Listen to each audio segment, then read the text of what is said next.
Hello students, कैसे हैं आप सभी। जो हमारा लेसन है human I and colourful world, उस लेसन को हम आगे करते हैं।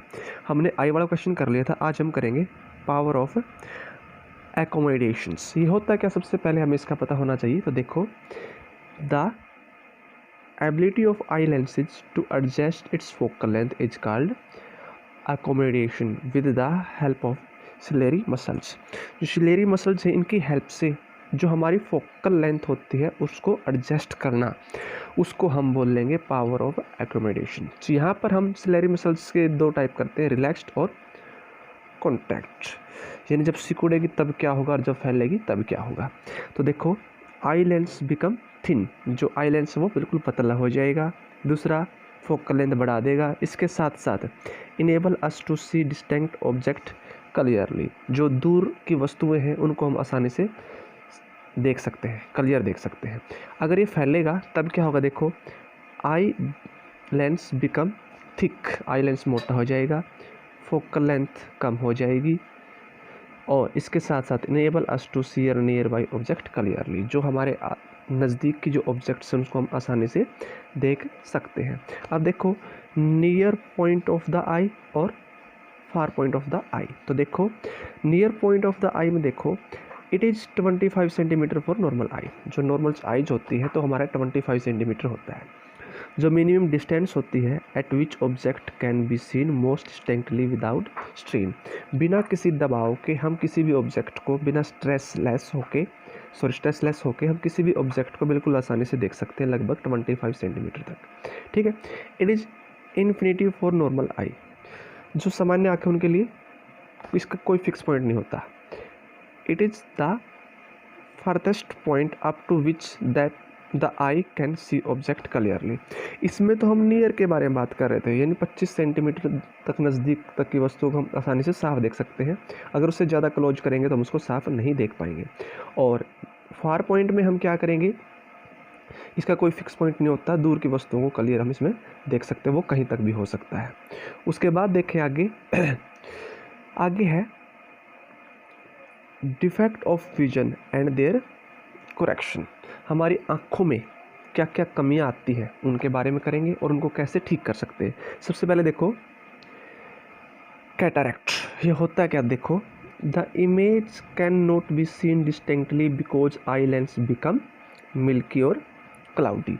हमारी आँखों में धुंधलापन होना, उसकी वजह से हम किसी वस्तु को नहीं देख पाते।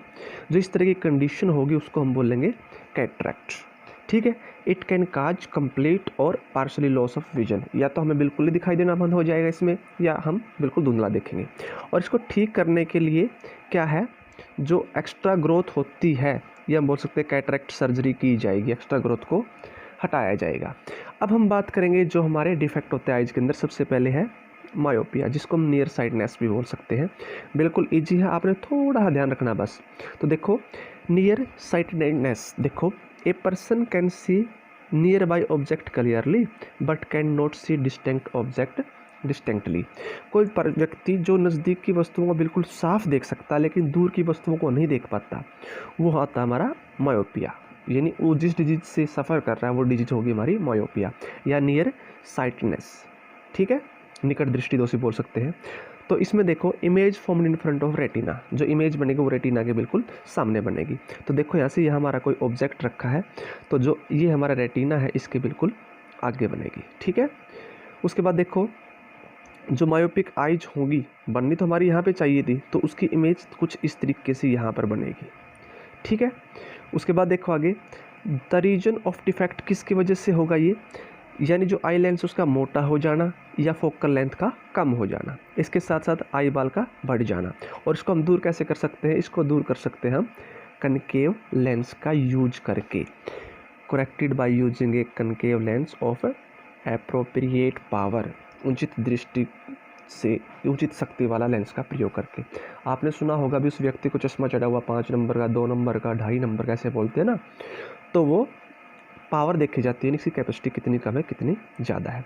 और इसको जैसे हमने ये लेंस का हमने यूज किया है, इमेज हमारी यहाँ पर बन रही थी ना, तो ये क्या करेगा, कोई भी ऑब्जेक्ट है वहाँ से जो भी रेज ऑफ लाइट आएंगी उन सभी को जो हमारा रेटिना है उसके ऊपर फोकस करने का काम करेगा। इस तरह से हम इसको दूर कर सकते हैं।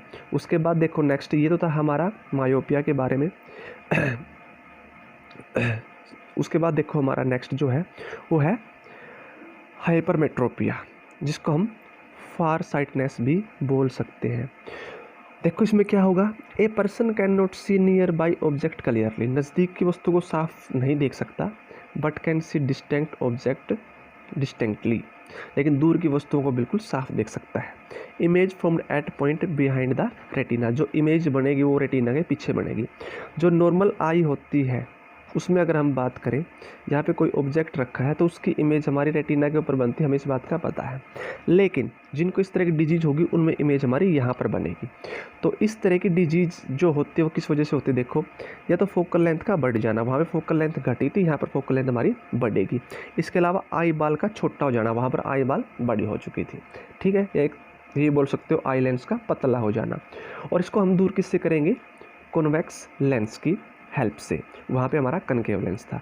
जो कॉन्वेक्स लेंस है हमारा, ये क्या करेगा, उन सभी रेज को इकट्ठा करके रेटिना पर लेके आने का काम करेगा। इस तरीके से हम इस तरह की जो डिजीज है, जो डिफेक्ट है, इनको दूर कर सकते हैं।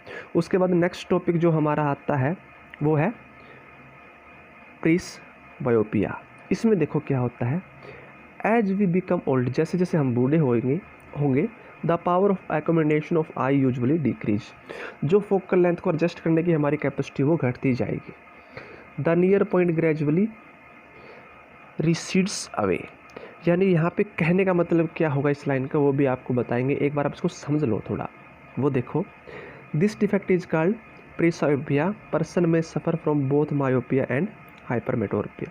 कहने का मतलब क्या है, ये वो डिजीज होगी जिसके अंदर व्यक्ति को ना तो पास का साफ दिखाई देगा और ना ही दूर का। तो उसके लिए हमारा ये वर्ड क्या था, near point gradually recedes away. धीरे धीरे क्या था, जो नज़दीक की वस्तुएं वो भी दिखाई देना उसको कम हो जाती, धुंधलापन होना शुरू हो जाता है। रीजन क्या होगा इसका, वो देखो, ग्रेजुअली वीकिंग ऑफ सिलेरी मसल, जो मांसपेशी है उनका कमज़ोर हो जाना। इसके अलावा जो फ्लेक्सिबिलिटी है आई लेंस की उसका घट जाना। और इसको किसकी हेल्प से दूर करेंगे, देखो सिंपल सी बात, उसको ना ही नज़दीक का साफ दिखाई दे रहा है ना ही दूर का। तो इसके लिए हम क्या यूज़ करेंगे, बाईफोकल लेंस, यानी कि दोनों लेंसों का प्रयोग करेंगे, कनकेव लेंस का भी और कॉन्वेक्स लेंस का भी, ठीक है। जो अपर पोजीशन होगी उसमें तो हम कनकेव लेंस लेंगे और लेंस के जो निचला पोर्शन होगा उसमें कॉन्वेक्स लेंस लेंगे, ठीक है। फिर नेक्स्ट टॉपिक है हमारा refraction of light through a prism. किसी भी प्रिज्म से प्रकाश का परावर्तन, यानी प्रिज्म से जब हम लाइट को पास आउट करेंगे तो आपको पता है हमें 7 कलर में वो डिवाइड होती दिखाई देगी। तो वो किस तरह से होगी उसके बारे में हम यहाँ पे डिस्कस करेंगे। तो आज जो हमने किया है वो जो हमारे आइज में डिफेक्ट होते हैं उनके बारे में, पावर ऑफ एकोमोडेशन का टॉपिक हमने क्लियर किया है। तो आज हम यहीं तक करेंगे। जो प्रिज्म का टॉपिक है हम कल को स्टार्ट करेंगे। प्रिज्म में जो होगा हमारा वो डायग्राम तो आपको बता देते हैं। सनलाइट इस तरह से आएगी, रिफ्रैक्शन के बाद इस तरह से पास आउट होगी। जो एंगल बनेंगे आई आर कैसे बनेंगे, किस तरीके से बनेंगे, इन सभी के बारे में हम कल को डिस्कस करेंगे। तो जहाँ तक हमने पढ़ा है आज, जो डिफेक्ट पढ़े हैं हमने आइज के अंदर, आपने इनको अच्छे से लर्न करना है। इसके अलावा जो हमने पहले आई वाला लेसन किया था उसको भी अच्छे से लर्न आउट करेंगे। जो हमारा आई वाला क्वेश्चन है, अगर आप उसको चाहें तो इस तरीके से भी कर सकते हैं, पॉइंट टू पॉइंट। जैसे कि कॉर्निया का फर्स्ट पॉइंट हमारा कॉर्निया हो गया, फिर आई बाल, फिर आइरिस, फिर प्यूपिल, फिर क्रिस्टलाइन आई लेंस हो गया, ठीक है। इस तरीके से भी आप इसको कर सकते हैं, रेटिना, सिलेरी मसल्स।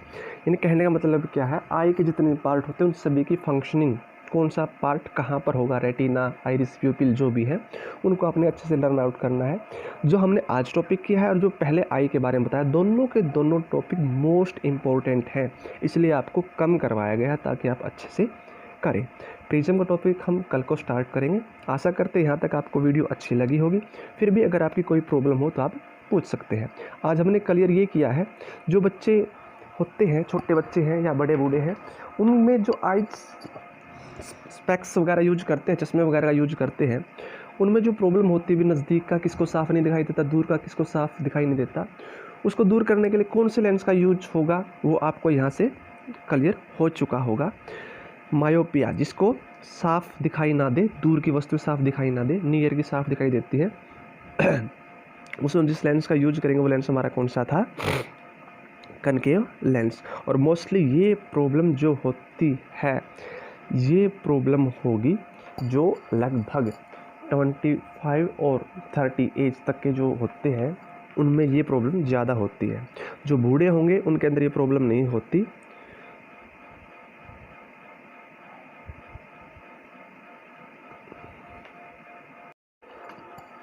इसी वजह से आपको जो बच्चे, छोटे बच्चे होते हैं या लगभग जिनको ये बोला जाता है कि आपने मोस्टली चश्मे का प्रयोग करना ही पड़ेगा मोस्टली टाइम, तो वो इसी वजह से होता है क्योंकि नियर बाय के ऑब्जेक्ट तो हम स्टडी वगैरह करते हैं उसी टाइम नियर की वस्तुओं को देखते हैं, नियर बाय की वस्तुओं को, लेकिन मोस्टली जो ऑब्जेक्ट्स हैं हम दूर की वस्तुओं को ज़्यादा देखते हैं। तो इसलिए इस तरह के व्यक्तियों को एडवाइस दी जाती है कि वो स्पेक्स का लगातार यूज करें। ये तो मायोपिया के बारे में बात थी। अगर डिजीज हो हाइपरमेट्रोपिया फार साइटनेस के बारे में बात करें, इसमें नियर का जो ऑब्जेक्ट्स होते हैं वो क्लियर दिखाई नहीं देंगे, लेकिन जो दूर की वस्तुओं वो बिल्कुल साफ साफ दिखाई देती है। तो इस तरह की जो प्रॉब्लम होती है वो मोस्टली जो ज़्यादा एज वाले व्यक्ति होते हैं उनके अंदर होती है। आपने देखा होगा अपने घर पर आपके दादाजी या अंकल या आपके पापा को, जब वो स्टडी करते हैं, न्यूज़पेपर पढ़ते हैं, सिर्फ उसी टाइम अपने स्पेक्स का यूज करते होंगे। क्यों? क्योंकि उनको सिर्फ नियर बाई देखने की प्रॉब्लम है, तो इसलिए डॉक्टर उनको सिर्फ स्टडी करते टाइम या नियर का कोई भी ऑब्जेक्ट देख रहे हैं उसी टाइम उन स्पेक्स का यूज करने के लिए बोला जाता है। तो यहाँ तक आपको वीडियो अच्छी लगी होगी। अगर फिर भी आपको कोई डाउट है तो आप पूछ सकते हैं। चैनल को सब्सक्राइब करें, वीडियो को शेयर करें और लाइक करें। Thank you.